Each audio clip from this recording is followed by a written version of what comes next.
Welcome back to the show, everyone. Hi, Dana. What's going on, Gwen?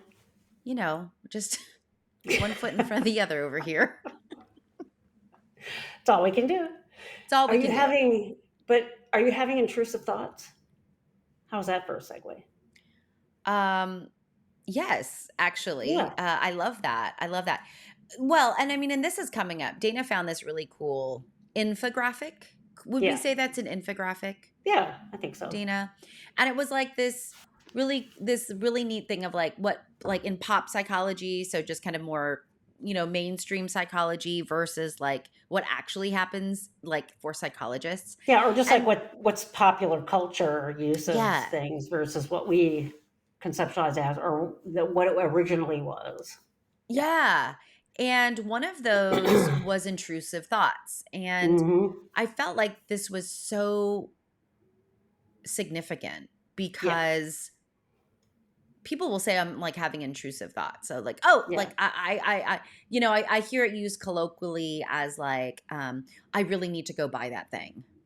Like I saw Yeah, this I've on had Pinterest or I saw yeah, this on yeah, Instagram and yeah, now I can't stop thinking about it. Like I've yeah, got to go get it. yeah. I'm going I to do had some someone or on. I had on TikTok say, "Oh, I'm having an anorexia day," and I was oh just like, "Oh wow. my god!"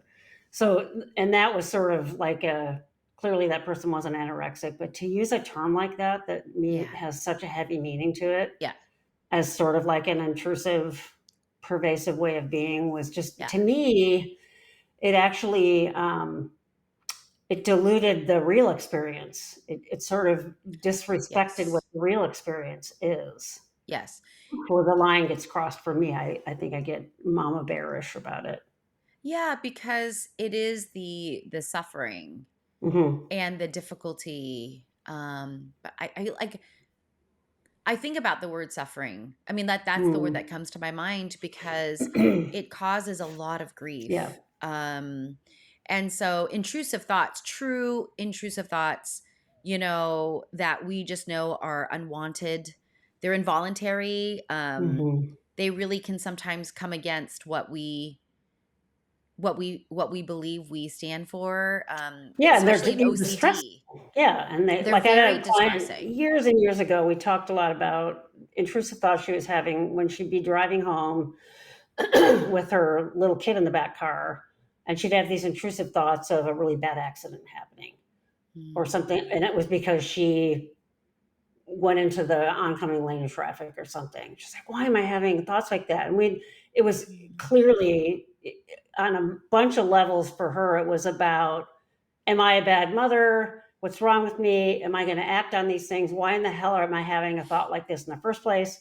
And so Mhm. it actually, for that client, we did a lot of unpacking and trying to figure out the various points of meaning for her, which were abundant. There were a lot of them, which might have been different for somebody else. But it wasn't just to say, "Oh, it's don't worry about it. It's just going to come and go, and you don't have to worry about that." Which would be, the not really an intrusive thought used wrongly might be something like, "I'm going to dye my hair pink to use this."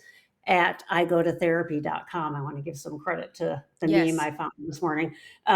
That's not really an intrusive thought. Like if you don't normally have or do your hair pink and one day you just decide to. That's more, it could be an impulsive thing that you're doing. It goes against your typical behavior. But intrusive thoughts are really things, like you said, that go against some of your basic values. You don't want to act on them. This person wouldn't want to drive into incoming traffic and kill her family or herself, right? Very distressing. Usually to the person having them, it's like, oh my God, what's happening with me that I'm thinking these things? These are horrible. Or, I'm having fantasies about this thing that I shouldn't be having, right? I've had clients in the past who have had fantasies. This is going to be activating for some people here, but have had fantasies about underage sex. And Mhm. then we go into and we unpack what's going on for them. Are they acting on that? Are they viewing pornography that's underage, et cetera, et cetera? And if the answer was no to all of those, now what is the meaning making for that person? That's clearly very distressing because of the cultural taboo, right? Wouldn't be anything that person would ever admit to anybody else, maybe except their therapist. And if I'm just going to say, just shut that person down and say, you can't do that, right? I'm sort of colluding with that intrusive thought then. We unpack it, right? This particular person that I'm thinking of had, not surprisingly, some sexual abuse that happened around that age for him. And so we unpacked it that way. And lo and behold, when we worked through that from a trauma perspective with trauma informed therapy, those fantasies stopped, right? Yeah. Or if he did have them, he had a different relationship with them. Like, oh, it's just something in my head. Doesn't mean I have to act on it. Doesn't mean I have to be worried about acting on it, right? So it is sort of, they feel involuntary, right? Versus the pop psychology version of that would just be like, oh, I'm going to do something. Like you said, I see something and I have to go to the mall and I have to buy it now. It's not Right. really the Like I same got thing. a thought in my mind and Yeah. like now I can't get it out of my mind. And it's like very like light or it's Yeah. like, Or they use that as an excuse for the behavior. mm, Well, I bought the mm, $600 handbag. I can't really yeah, afford, but I had to have it yeah, because it was an intrusive. No, it's not. They're just yeah, using that to rationalize what you did, yeah, yeah. right? Yeah, Yeah. no, 100%.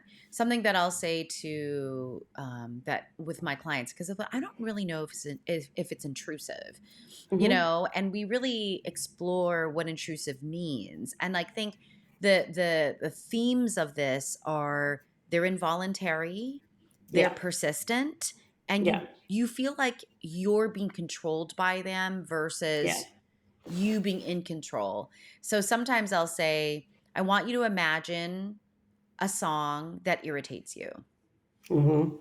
And then the song just keeps getting louder and louder and louder and is on repeat. It's like Every having an time it earworm of a repeats. song you can't stand, right? It's Right. terrible. Yeah. Right. Yeah. And it's like that's like maybe that's, a feel or like is Yeah. that happening, Um Right. the other ways that I see this too, Dana, um, which aren't necessarily value based, like with the mom and that Mm-hmm. other, your other client who's like, okay, I would Mm-hmm. never think about underage, like sex. Yeah. Like I don't I would even know never why this act is. on that. I'm Yeah. like, What God, I'd is never that? act. Yeah, I never act on it, right? Yeah. Yeah. Um, why is this? Like, why am I thinking about this? Like, what? Mm-hmm. Like, what does Mm-hmm. that mean about me? The Yeah. other way that I see, and not so much of a classic OCD way with my autistic clients, is that they get a thought about needing to do something Mm-hmm. for a reason. There's a Mm-hmm. reason for it, and Mm-hmm. they just cannot let it go, Yeah. Yeah. Yeah. right? Yeah. And it's aligned with values, Yeah. right? It is. Like, That's more of an OCD. I have to do this now or I can't let it go thing. correct. And then you learn, can you actually attend to that now? Or do you Yeah. need to bookmark it? And if you need to bookmark it, how can you do that so you can unhook for now? Yeah. Right. I mean, yeah. So it's unique to each person, and that's more of an obsessive sort of thing than well, it's sort of bordering on intrusive thought if you have a hard time letting it go. But I think think about that. That's more of a thought that you're having that you want to attend to versus I think of the word intrusive, Mm-hmm. right? This Mm-hmm. isn't just a thought, or like you used the word playful when we first started. It's not a playful thought. It's not a fun Mm-mm. thought. Oh, I'm going to go do this thing it's distressing. It's intrusive. It's terrible, right? Yeah. Like the person that had we called them fantasies. That's sort of what we talk about in psychodynamic therapy. It doesn't Mm-hmm. mean it's something you want. It's just something that comes into your brain about the car accident and her veering into traffic. It really was more about, I love my child so much that if anything ever happened, I don't know how I would deal with it. And so, in a way, having the fantasy about it being her driving into traffic was a weird way of having control over it Yeah. because it was such a distressing, intrusive thought that she had no control over, right? And that unpacking took a while to sort of get to that, right? And sort of owning the fact that, something bad could happen. People do lose children. I've had that thought with my dogs. Oh my God, what if my dog ran into traffic? Oh, And then yeah. I had a friend Right. whose dog did run into traffic Yes. and got flattened by a UPS truck. And now I'm like, now I'm screwed because now I have proof that this could happen, right? Yeah. So what the distressing part can be, what can you control and what can't you? Like you're mentioning with your clients, now I have to attend to this thing. And then giving skills for, I can't attend to it right now. This happens all the time in my faculty meetings where someone will mention a task that I want to do. And then I'm like, crap, now I'm stuck in this meeting for an hour and a half and I can't work on it. It's great now that we're remote because I can get started on it, right? But I wouldn't do that in a room full of people, ignoring them now and going to my task. But are there ways that I can put a pin in that or write it down or write myself a note or something? So as soon as I log off, if I'm in the mood, I can work on it. That's more of an obsessive, I want to get started or I'm excited about this project thing. Way different than an intrusive thought. Those are things you don't want to have. Right? Yeah. Yeah. And we're like, what we're doing too is like, we're really, my brain went to protecting, which is funny because you said mama bearing. Yeah. Um, Yeah. but this idea of we don't want to diminish by using the word Mm-hmm. colloquially and Yeah. lightly Yeah. and unseriously, if you will. Yeah. Yeah. Like saying I'm What having an anorexic day. right, right. Yeah. We are diminishing the suffering and the work that it takes to Mm-hmm. manage intrusive thoughts. Yeah. And that many times intrusive thoughts are so intrusive that Mm-hmm. most people who suffer from them are not only in therapy, but they're also on some medication. I was going to Like, say there's been some neurological studies done about this. There are different mm-hmm, pathways firing for folks that really mm-hmm, have these than others of us who aren't having them don't have. yep, And there are some medications that can help level the playing field. Yeah, yep. absolutely.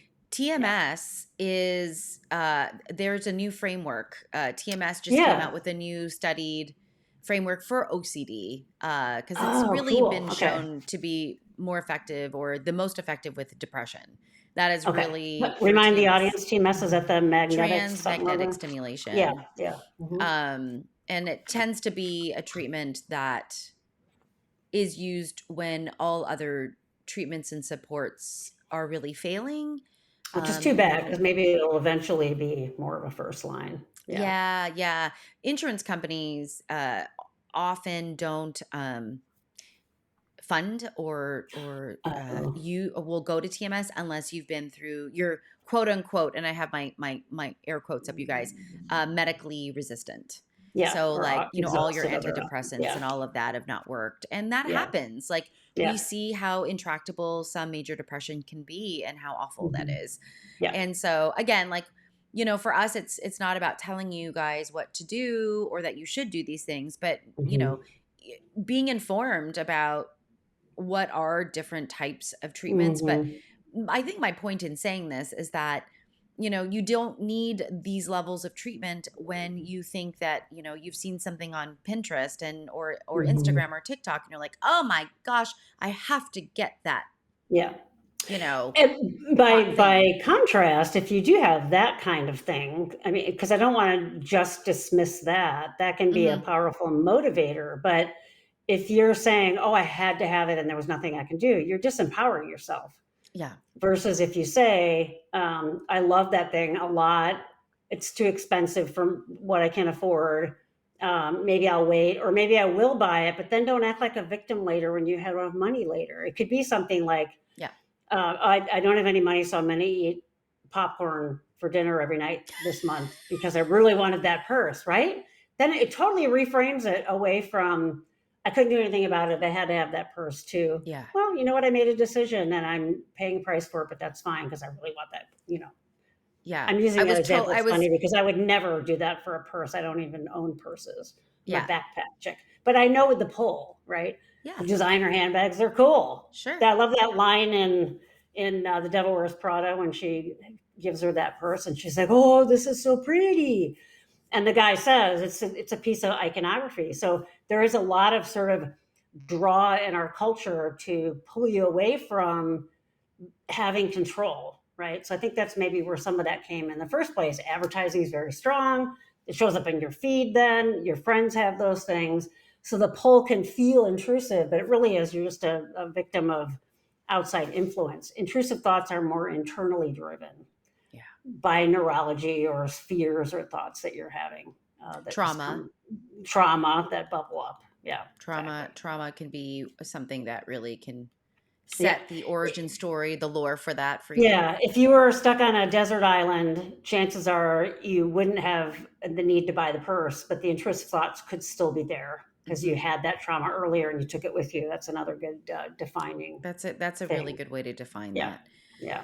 I thought this was really interesting, Dana. I mean, Hmm. the way that we use colloquial language, or Yeah, what's come into the vernacular, yeah, and what it really means in therapy, yeah, and in our work. And so yeah. I love that. There's some other words, and maybe Oh, yeah. maybe Dana and I will, yeah, I don't know, do those separately or what, Dana? I mean, I think maybe we Well, leave intrusive thoughts here. I don't know. What are your yeah. thoughts?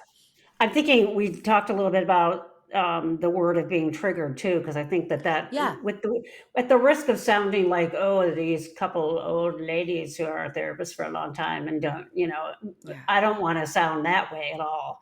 I do hear people using the word triggered, sort of like we talked about with intrusive thoughts, in a way that's more colloquial and not what it was intended for or the origins of it originally. And being triggered is a trauma response for something. Triggered means like there's something that takes your brain to the trauma. Uh, Good example that most people could relate with, not that they have this, but it's out, it's sort of out there. You've got someone who has wartime trauma because they've been in the Middle East, let's say. And then 4th of July comes around and the loud fireworks are triggering them, right? That's an example of an actual stimulus that sounds like what they experienced. And if they had a traumatic situation with that, that's a trigger, right? It's a trigger of a full onslaught of a PTSD course of symptoms, right? Getting triggered. Someone said, like earlier when I gave the example about having sex with underage kids, I said this is going to be kind of loaded. When someone says I get triggered by that, now if you had been a victim of underage sex, that may be a trauma trigger for you. If that's never happened to you and you're just uncomfortable talking about that, you're not really triggered. It's just something you're uncomfortable about, or you're annoyed, or it's something that your circles don't talk about readily, right? It's not normal to talk about it in your circles.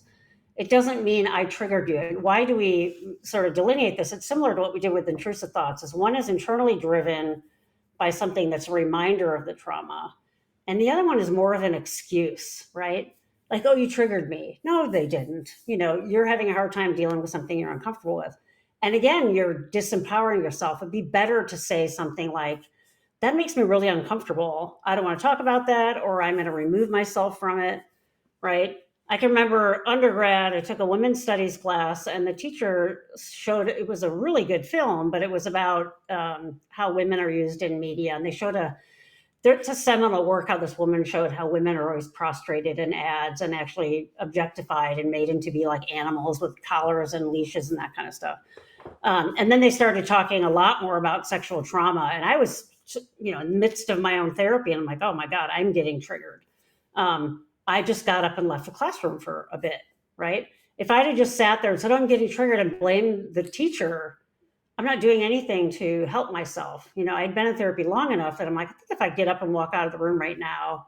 And then I did have a talk with the teacher afterwards saying this would have been a good thing to let us know that this sort of content was there just so we could be ready. I think I would have been able to tolerate it better.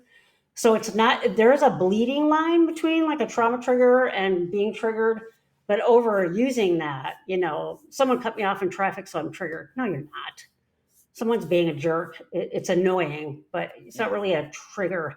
And it disparages and sort of minimizes what triggers are really like for people that have complex trauma or trauma, right? yeah. Those are seriously flashbacks, PTSD sorts of things when people get triggered. Right? Yes. Yeah. Yeah. Yeah, it's almost like choose a different word. Mm-hmm. Mm-hmm. I got cut off. Mm-hmm. Wow, that was super irritating. Yeah, exactly. Yeah. That's like really irritating, right? Yeah. Yeah. I mean, Dana, I appreciate the I statement reframe, right? I Mhm. mean, this is Mhm. I statements are like the most empowering thing you can give to people as a Right. feeling. Yeah. It's like I feel triggered, like I feel upset. I Yeah. feel irritated. I feel Yeah. frustrated. I feel scared. I feel Yeah. uncomfortable. Yeah. And I do believe that we see this a lot in social media Yeah. or people having a difficult time talking about difficult things.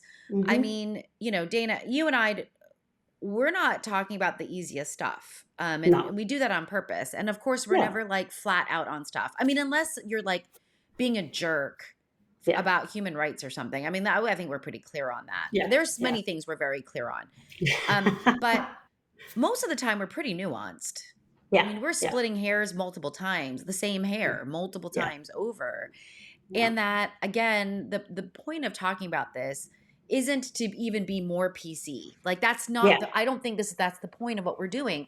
The point of what we're doing is that language does matter, but Yeah. that in psychology, in our work, when you use some of these words colloquially, it minimizes and diminishes the true suffering that people who Yeah. suffer from this Yeah. are And going you're through. disempowering yourself really Yeah. by having the blame out here. I had Yeah. a mentor of mine, teacher of mine, and I teach this in my group therapy classes, is this language that is clunky. It feels really artificial at first, but it's so good.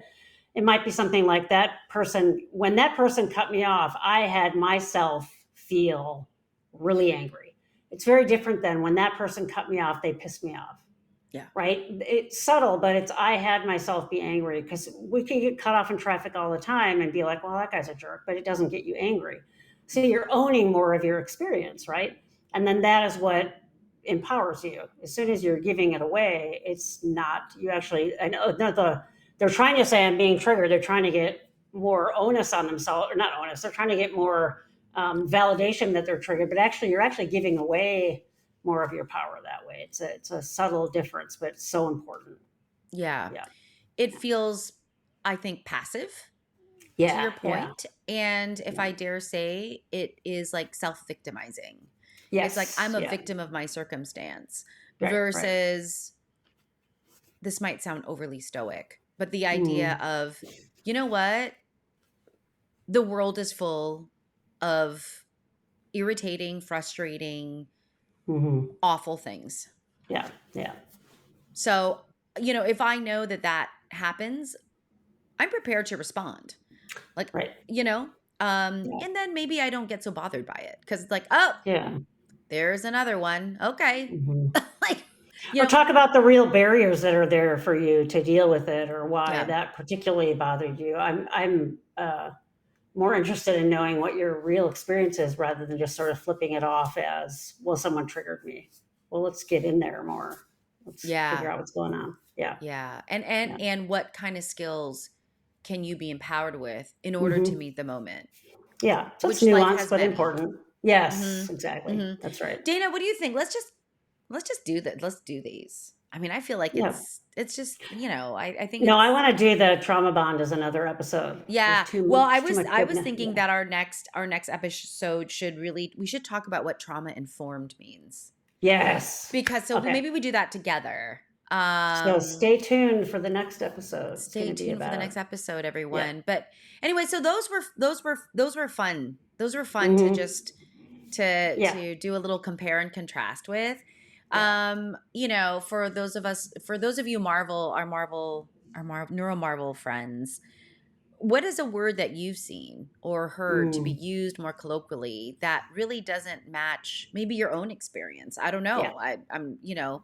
Um, I'm curious about what that might be. Hmm. But anyway, Yeah. okay. Well, everyone, be good to you and be good to others. We will see you in the next episode.